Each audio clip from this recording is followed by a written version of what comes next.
What's up, everybody? This is Realistic with Realistic Productions, doing another tutorial for SoundOracle.net.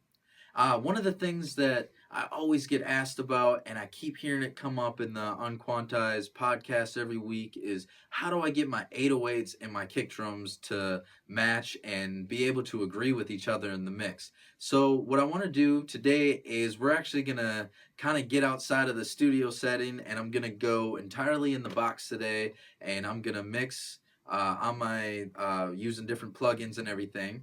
And what we're going to do is go through different things and techniques that we could do to get the kick drum and the 808s to match up together. All right, let's dive in. All right, so I got Pro Tools open up here. You can use any DAW that you want, though. All these tips and tricks will work in any DAW as long as you got compressors and EQs.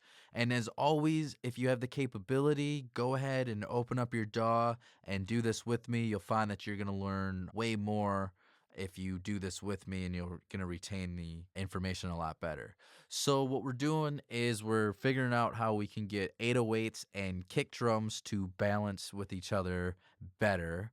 And the first thing that I always like to do with any 808 is I like to make sure that the 808 is within the key of the song. There's a lot of ways you can do this.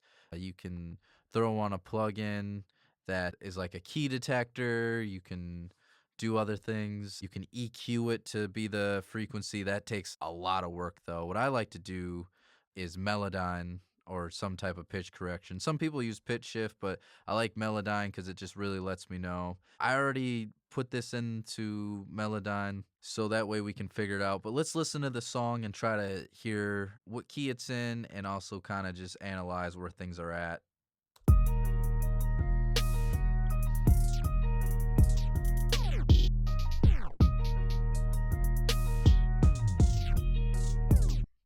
Yeah, so I believe this song's probably an E flat, so we want to make sure that our 808 is within that key. Otherwise, it will sound bad. And it is. It's mostly just playing an E flat, D sharp, which is enharmonic to E flat. But, if this was like down, right? Like at like let's say if it was at an E playing the whole time, it wouldn't sound as good. So just always make sure that 808 is within the same key as your song. Your mix is just going to churn out a lot better. Yeah, so let's dive in. This is something that Oracle sent me. It's of his sounds. And I've always said whenever you're mixing, the key thing is to start out with good samples. If you're starting out with bad samples, it's going to be a lot harder to fix this stuff. So I always like to start out with good samples. I get most of my stuff from SoundOracle.net just because this stuff is always really high quality and just really sounds good without me having to do too much to it. So let's listen to it. Usually the first thing I want to do is make sure that we get good volume between the kick and the 808.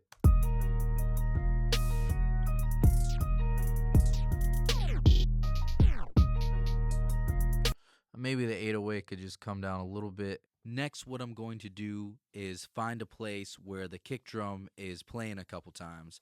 Put it on a loop and just EQ some frequencies out of the kick drum. I'm going to use FabFilter's Pro Q2 just because it's so visual and I like that I can zero out frequencies. I always like to do that. It kind of helps me out a little bit. So let's go ahead and find some problem areas of this kick drum, some areas that would probably be conflicting with the rest of the mix.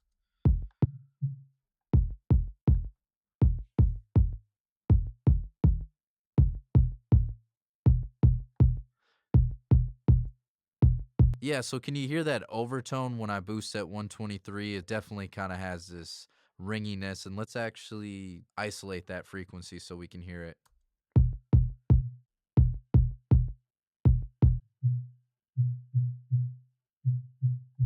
It's a frequency that's resonating a little too much. It's can create some muddiness and clash with other things. So just want to ease up on that. And I try not to, especially with high quality samples, I try not to cut too much out. So let's go ahead and look for another area. I think it might be around 250.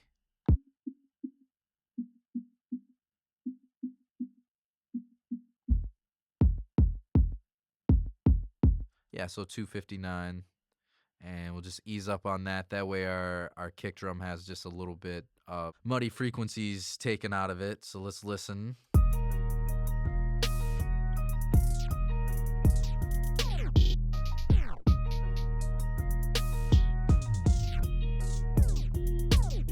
Just a little bit less of a clash. I'm gonna do the same thing with the 808. Just look for some areas that there's some issues with.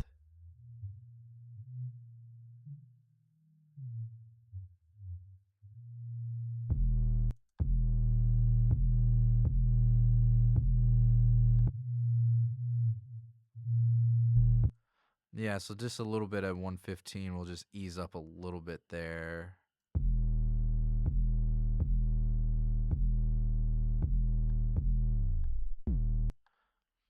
All right, and then so what we should do, since we got two different channels here that are both putting out low end signal, we have to choose which one is going to dominate the sub frequencies, because you usually should not have both doing that. You should choose one or the other. In this case, I really believe that the 808 is meant to be the sub frequency of this song, so we should get rid of some of those sub frequencies in the kick drum. So let's go ahead and see where we can cut it out without depreciating the actual quality of the kick drum.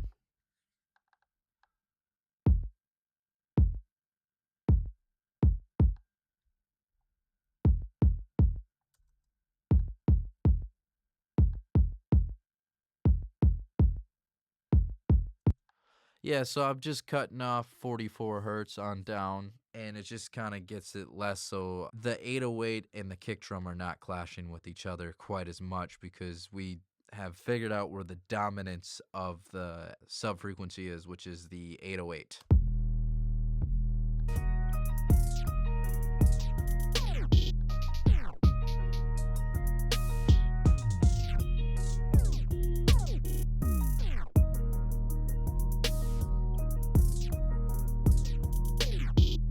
Yeah, so it feels like it clashes a little bit less. I'm going to turn the 808 down a little bit more. All right, so the next thing that we're going to do is we're going to use multi-band compression, and we're going to do it so that the kick drum will trigger the compressor on the 808. And that way, when the kick drum comes through, the 808 is just ducking down a little bit. So let's go ahead and create a bus here to send the signal from the kick drum to the new compressor that we're going to put right here on the 808. All right, and so what you need to do when you want to have another source trigger the compressor is you want to go to this side chain, this key input. That way we've figured out. So I have a send here, and I've named my send so I can easily find it. It's kick MB, which stands for kick multiband. All right, and then from there, you want to make sure that your source is external. And we're going to find an area of the frequency where the kick drum can come down on the 808. That way, the 808 is being pushed down and the kick drum can pop through a little bit more. So let's go to an area where the kicks are a little bit more repetitive.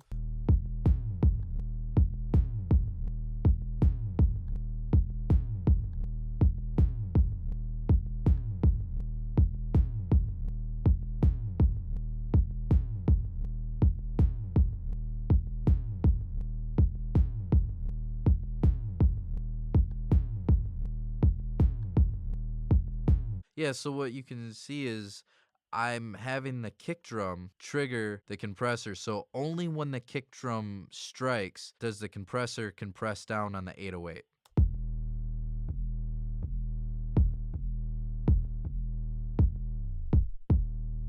So you can see when the kick drum is not going, the compressor's not going. I'm probably a little too aggressive here, so let me ease up there on the threshold.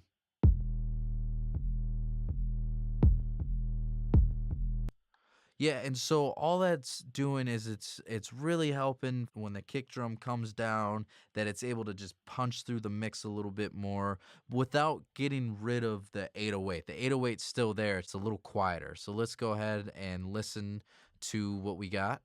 And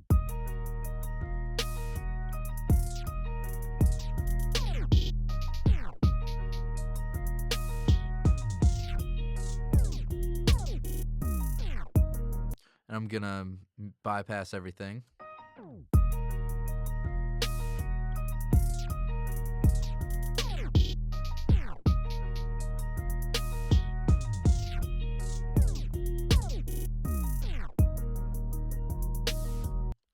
Yeah, so it just kind of helps the 808 and the kick drum agree with each other a little bit more. You probably might have to tweak things a little bit more than I did. And it also lets the other instruments cut through a lot better in the mix. All right, so now we have the tools that we need to make sure that our 808s and our kick drums match each other and agree with each other in the mix. And some of the steps that we took was we cut out some of the low end frequencies of the kick drum because we felt that the sub frequencies should be in the 808 should be what's dominating in the mix, and we didn't need some of that low end information in the kick drum. And then we went and we got some of the resonant frequency out of the kick drum, and we just kind of dipped it a little bit in the EQ, and then we did the same in the 808. And then what we did was we used some multiband compression on the 808, side chaining it using the kick drum to trigger the multiband compressor. That way the 808 was squishing down a little bit when the kick drums was striking, so the kick drum could just come through just a little bit more in the mix while still having the 808 kind of just a little bit lower in the mix, but still there. So yeah, that's how you can get everything to kind of agree a little bit better when it comes to 808s and kick drums. And as always, if you could just comment below and tell us what you're liking about the videos and what kind of content you want to see in the future, because Oracle and I are always trying to find the best way to give you the content that you want. And the best way that we can do that is when you give us the reviews. And go ahead and follow me on Instagram and Facebook and YouTube and SoundCloud at Realistic Productions. You can find me on the web, realisticproductions.net. As always, go find SoundOracle all over social media. You can find them at Twitter, Instagram, Facebook, YouTube, at SoundOracle. And if you're looking for the dopest sounds that can really get your songs and beats to really just start jamming, go to SoundOracle.net.